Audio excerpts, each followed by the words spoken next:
If your Greenworks 24-volt battery won't charge or the charger shows a blinking red light, it usually means there's a charging fault or the charger isn't recognizing the battery properly. A blinking red light is the charger's way of saying something isn't right, not necessarily that the battery is permanently bad. Start with the simplest fix by removing the battery from the charger and leaving it out for about 1 full minute. This gives the charger time to reset and can clear false error detection.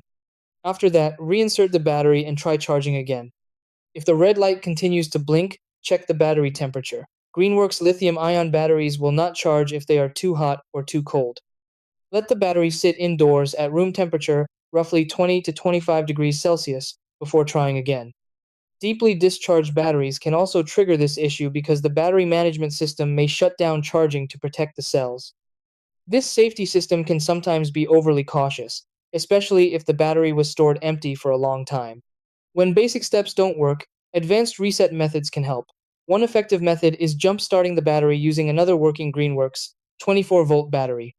Briefly connect positive to positive and negative to negative for about 10 to 15 seconds, then disconnect and try charging the problem battery normally.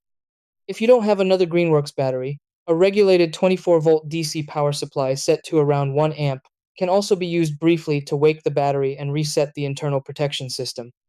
To prevent future issues, store Greenworks batteries indoors in a cool, dry place and avoid leaving them completely discharged for long periods. Recharge them every few months if they're not in use.